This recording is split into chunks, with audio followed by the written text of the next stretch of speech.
Hello and welcome back. In this segment, we are going to be talking about four areas. One, the Title VII prohibition against discrimination on the basis of one's national origin. We'll also talk about exceptions to Title VII, retaliation, that would be statutory retaliation under state and federal law as opposed to common law retaliation, which we've already discussed. And lastly, defamation within a very limited context.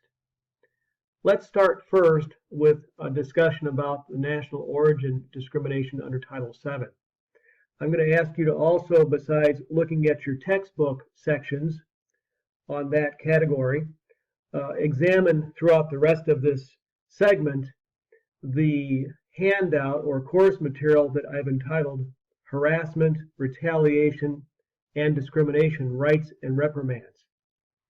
You should have had that. You should be working through that in addition to your textbook readings.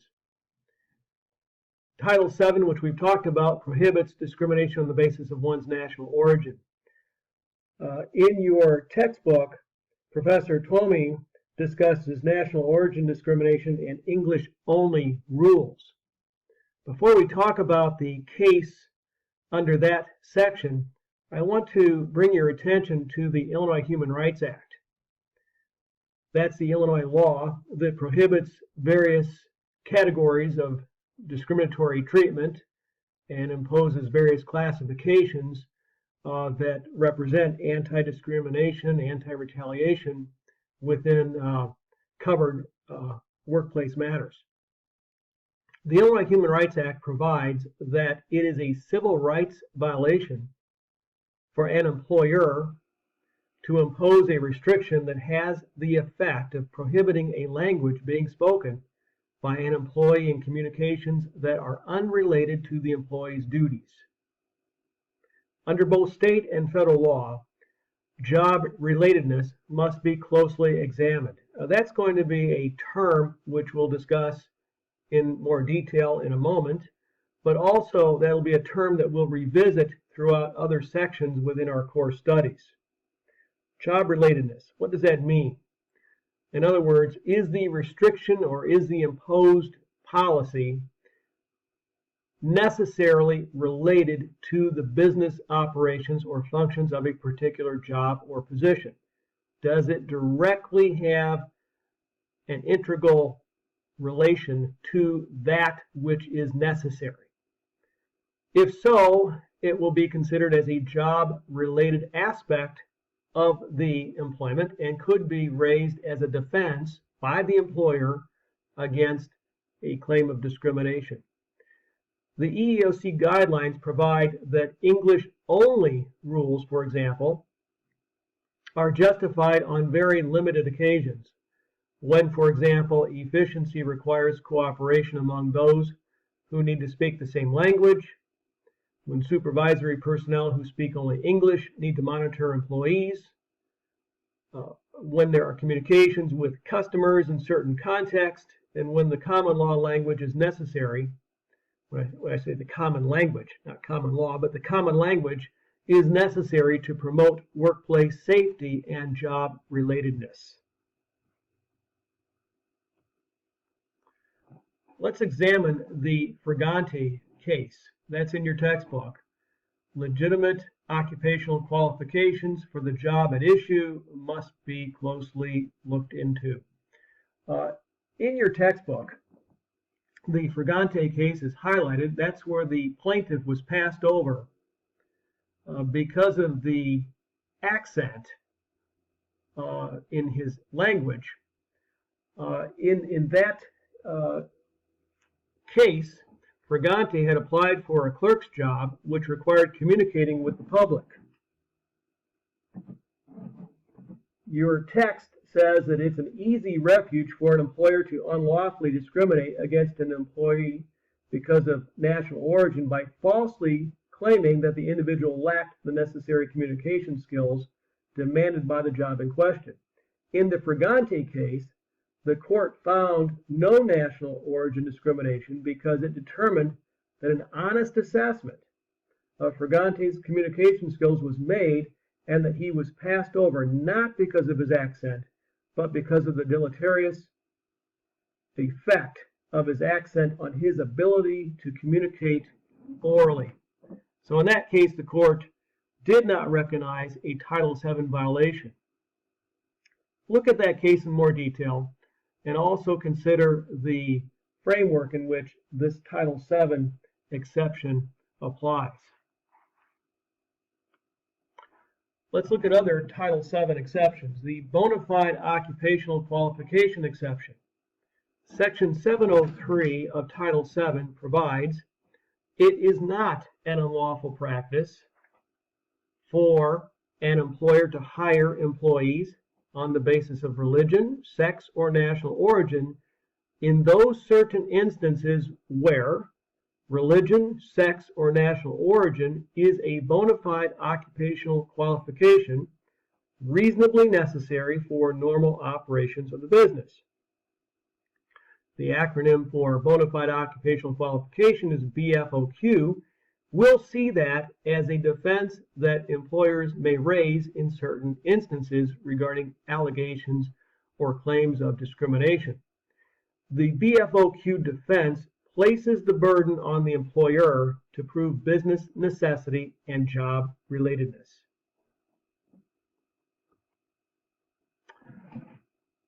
Let's turn to the case of UAW. I think there's a typo in your PowerPoint presentation. It's not UAU, but UAW versus Johnson Controls. That's a United States Supreme Court decision that was made in 1991. Johnson Controls argues that its fetal protection policy falls within the so-called safety exception to the BFOQ. Johnson Controls further argues that it must exclude all fertile women because it's impossible to tell which women will become pregnant while working with lead. Look at that case in detail. Work through the opinion that the Supreme Court Justice writes and his support of the decision. Ultimately, the Supreme Court found or held that Title VII forbids, in this instance, sex-specific fetal protection policies as discriminatory. So this would represent an exception to Title VII that obviously did not pass a legal muster as had been intended. Some other Title VII exceptions would be seniority systems. Seniority systems may provide an exception to Title VII's anti-retaliation and discrimination privileges. The seniority system must not be implemented, however, to intentionally discriminate. Let's next turn to anti-retaliation claims under state and federal legislative acts. We're going to examine first Illinois laws that contain anti-retaliation provisions. And the first law we're going to consider is the Illinois Whistleblower Act. Again, this is in your materials entitled Harassment, Retaliation, and Discrimination Rights and Reprimands. But the Illinois Whistleblower Act is a good example on point regarding anti-retaliation activities. In that act, which is a fairly recent act here in Illinois, an employer may not retaliate against an employee for disclosing information to a government or law enforcement agency where the employee has a reasonable cause to believe that the information discloses a violation of state or federal law or rule or regulation. So the key point is the employee has to have a reasonable basis or cause to believe that the information that that employee is disclosing to a law enforcement agency or some governmental unit is against the law. Some selected state laws with anti-retaliation provisions would include the Equal Pay Act of 2003, the Illinois Wage and Collection Act, Illinois Wage Payment and Collection Act, the Illinois Wage Assignment Act, the Minimum Wage Law, and these are just a sampling of various state laws that relate to employment that contain anti-retaliation provisions. The Victims Economic Security and Safety Act, the acronym would be VII. Take a look at that. That's inside your handout materials. The Wages of Women and Minors Act would be another example. The Workers' Compensation Act contains a statutory provision prohibiting discriminatory and retaliatory treatment. The Whistleblower Reward and Protection Act. That's an interesting act. It's also known as the State False Claims Act. And it provides for liability for acts which could be interpreted as retaliatory. There's the Abuse and Neglected Child Reporting Act. The Jury Act. Under that act, no employer shall discharge, threaten to discharge, intimidate, or coerce any employee by reason of the employee's jury service or the attendance or scheduled attendance in connection with any type of jury service in any court within Illinois. Again, this is a sampling of various laws that relate to employment that contain anti-retaliation provisions. And of course, the Illinois Human Rights Act itself, which has been the subject of our study and analysis. I've included some other acts to reference, for example, the Nursing Home Care Act, the Adult Protected Services Act. Lots of various acts within Illinois prohibit anti-discrimination activity, so I think you probably have a pretty good picture in your mind regarding this concept. Let's examine next retaliation claims under selected federal law. And again, this is not an exhaustive list. There are numerous federal laws that have anti-retaliation provisions. Unlike Illinois common law, retaliation rights for employees do not require an actual discharge from the employer. However, unlike Illinois common law, the number of individuals employed by the employer is a jurisdictional concern. In other words, the requisite number of employees must be met in order for a certain federal anti-retaliation claim can be made. And that also relates to state anti-discrimination provisions too, within various laws. But let's just go through a listing of selected retaliation claims under federal law for those matters involving Title VII, the ADEA, that's the Age Discrimination in Employment Act, the Americans with Disabilities Act, the ADA, the Family Medical Leave Act, FMLA, the Fair Labor Standards Act, that's FLSA, the OSHA Act, GINA, the EPA, ERISA, the False Claims Act, and the Sarbanes-Oxley Act. And again, that's just some of the various federal laws that have a relationship to the workplace and which contain anti-retaliation provisions. Let's study in more detail some of the key elements for retaliation claims to be successful. The applicable federal statutes, which we've listed already, prohibit retaliation because of an individual's protected activity. Protected activity encompasses the following, and I've darkened these words: opposing.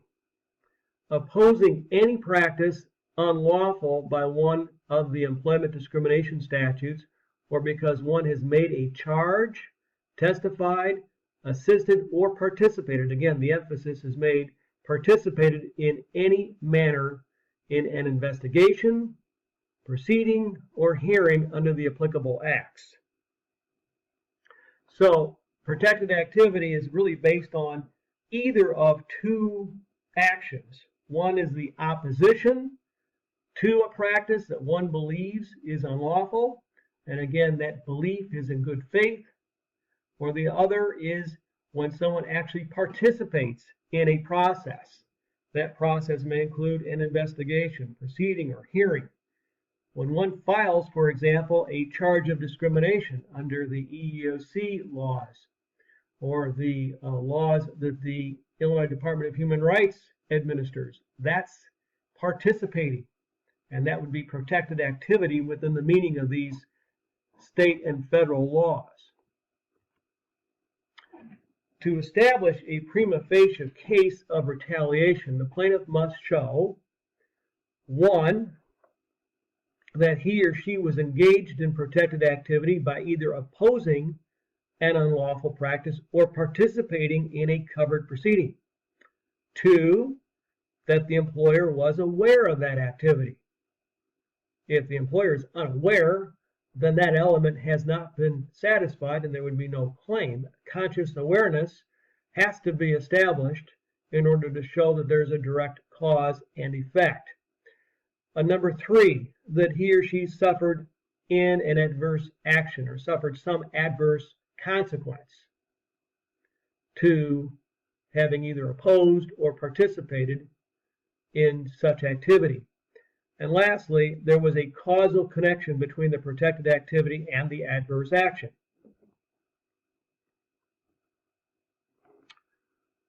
Formal opposition to unlawful practice is not required. And when I say formal opposition, you don't have to file a lawsuit, although that would be an example of participation. Filing a charge, for instance, is participation, and that's more of a formal engagement. But informal opposition is really all that's required. Refusal to comply with perceived unlawful practices satisfies the protected activity. So under the Illinois Whistleblower Act, there's some information in your material that indicates one must actually refuse to participate or refuse to carry out a directive that one believes is illegal. And again, having that good faith belief that there is an illegality is required. Participation in the discrimination process satisfies protected activity. We've already noted that. Refusal to work, however, does not satisfy protected activity.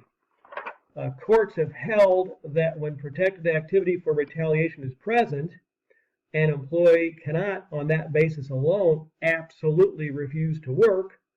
The right to oppose discrimination has been held as not a right to refuse work on account of such discrimination. That could give rise to the employer saying that one has been insubordinate by refusing to work, and insubordination may be a legitimate business reason to terminate. Opposition to discrimination must be communicated. We've already talked about that. The employer must have notice of the employee's opposition to discrimination.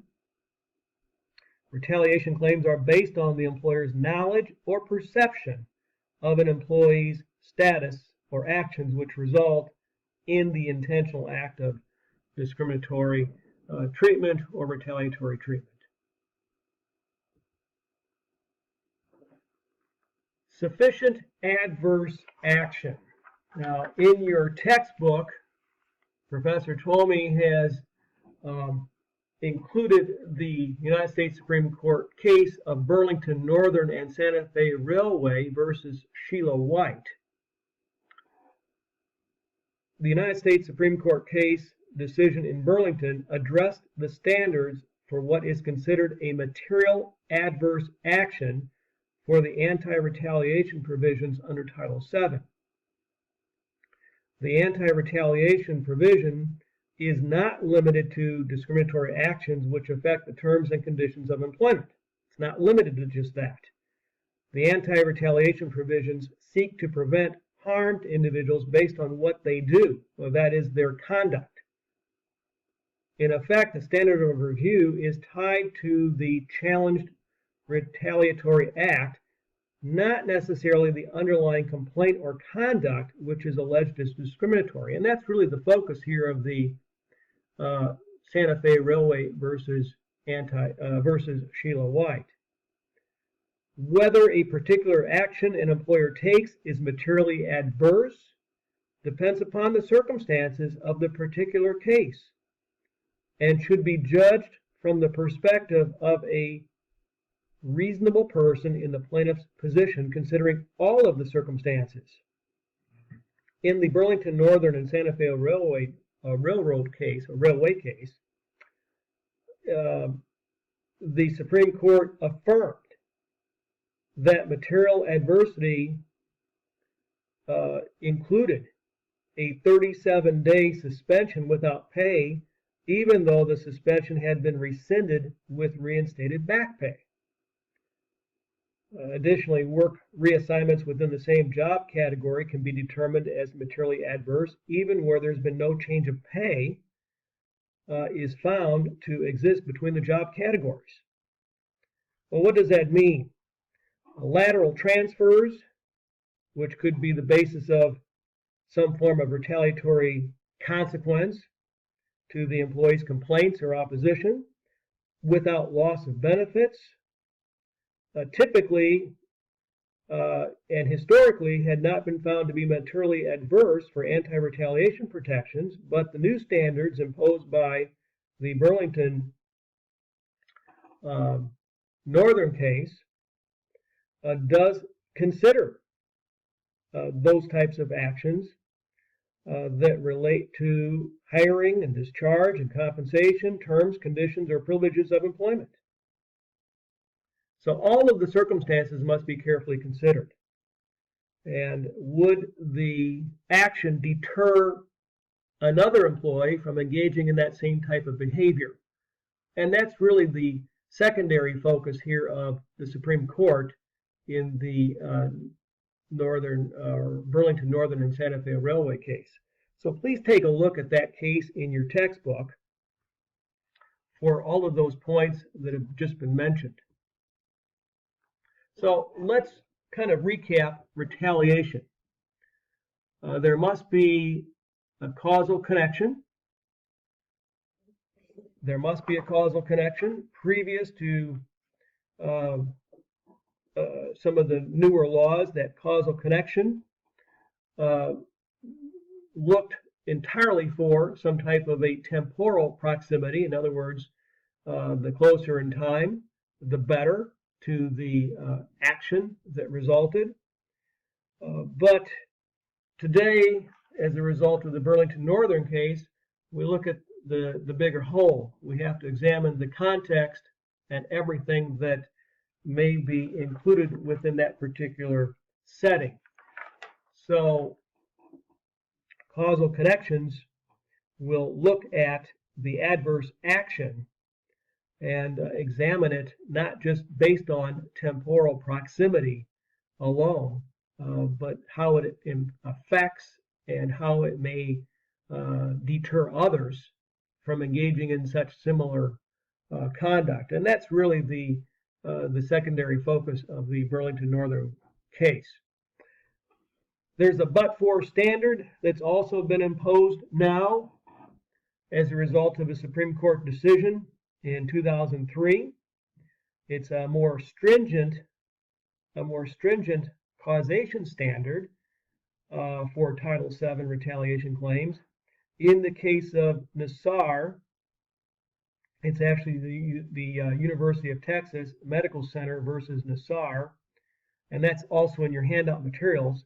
The Supreme Court decided in a 5-4 opinion that a plaintiff alleging unlawful retaliation for protected opposition to suspected discrimination under Title VII must prove that retaliation was the but-for cause of the adverse action. But for the complaint, the employee would not have been fired otherwise. Prior standards allowed for a motivating factor analysis. In other words, where the conduct that's been complained about was a motivating factor behind the adverse employment decision. Today, as a result of the Supreme Court decision in University of Texas versus Nassar, we have a but-for standard. Post-employment retaliation. We need to talk about that aspect as well. An adverse action can take place even after the employment relationship has ended. The Supreme Court has unanimously held that Title VII prohibits the employer from retaliating against a former employee, as well as current employees participating in any proceeding under Title VII or opposing any practice made unlawful by the Act.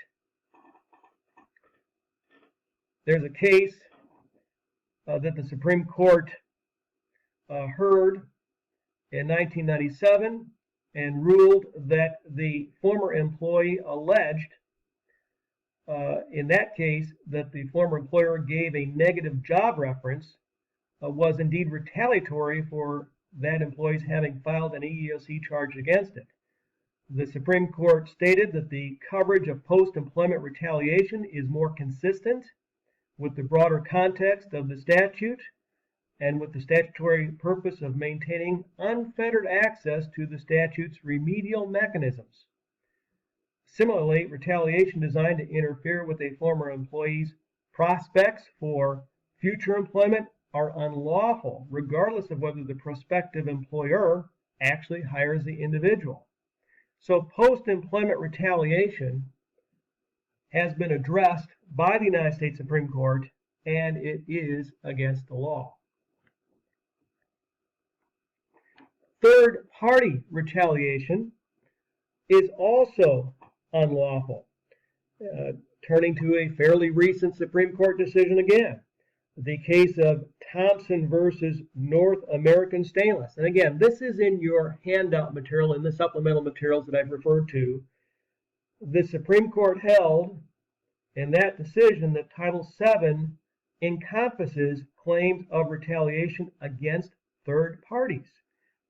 In that case, Miriam Regaldo filed a charge of sex discrimination against her employer, North American Stainless.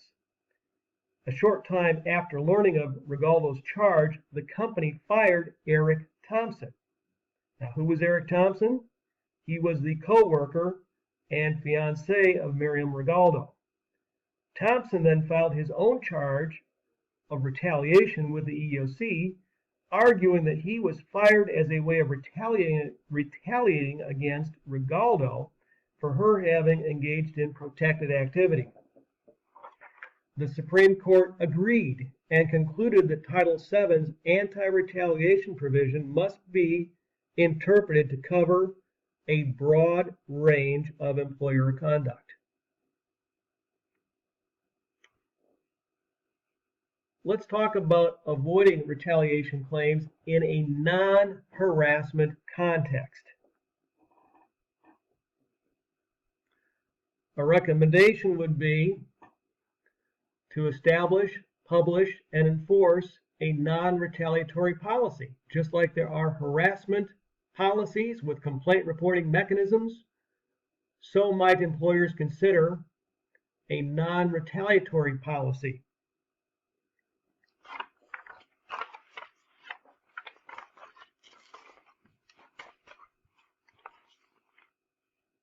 Educate supervisor and management personnel. Similarly to harassment matters, there should be education and training with respect to retaliation aspects. A suggestion might be establishing and publishing a policy regarding discipline and termination. That way there's some uniform standards that an employee may consider and be on notice of. And of course, avoid the appearance of retaliation. There are a number of suggestions contained within the material that you've been assigned. Lastly, let's discuss defamation.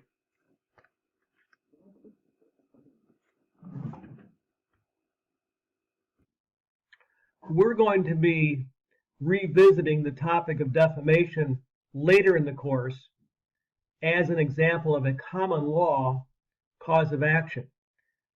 I'm including the topic of defamation in this section, however, as it relates to possible retaliation. And as we have just noted, post-employment activities by an employer may constitute violations of Title VII, the anti-retaliation provisions, depending upon the employer's conduct toward that former employee. Now, in your textbook, Professor Twomey has identified employee defamation claims, and that's in your syllabus as well. Defamation really involves two forms. One would be slander, which is the oral defamation. The other form is libel, L-I-B-E-L, not liable, but libel, which involves a written form of defamation.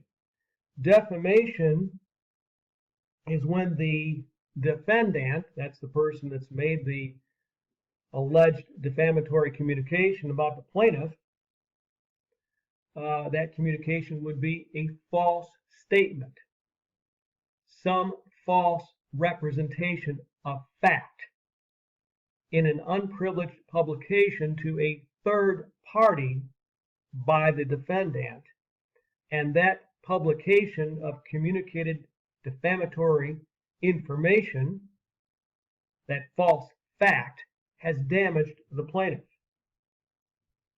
Now, there's different categories of defamation. I want to direct your attention to the category that we'll refer to as defamation per se. A statement is defamatory per se if it is so obviously and naturally harmful to the person to whom it refers that a showing of special damages is unnecessary.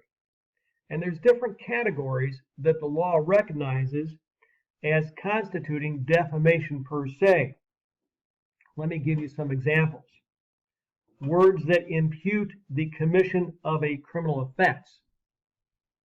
So for example, if the employer communicates to a prospective employer that the plaintiff is interviewing with, and that prospective employer has asked for a job reference, and the former employer says they can't give a favorable reference because that employee was fired for theft, if factually that occurrence did not take place, that there was a false publication about theft, that could fall within the category of defamation per se. In other words, where there was a conclusion that was reached, but that employer had a wrong basis or an improper basis to conclude that theft had actually occurred, such that the plaintiff did not commit the theft, even though the employer may have believed that a theft was committed. Now, good faith belief may be all that's necessary for a termination under the so-called at-will employment doctrine. But when the employer communicates to a prospective third party about, or a prospective future employer, a third party, that the employee had been fired because of theft, that could form the basis of a defamation claim. Other examples would be words that impute an inability to perform or a want of integrity in the discharge of duties of office or employment, or words that prejudice a party or impute the lack of ability in his or her trade, profession, or business.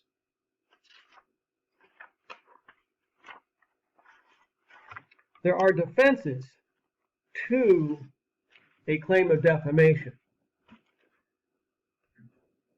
First, truth is a defense.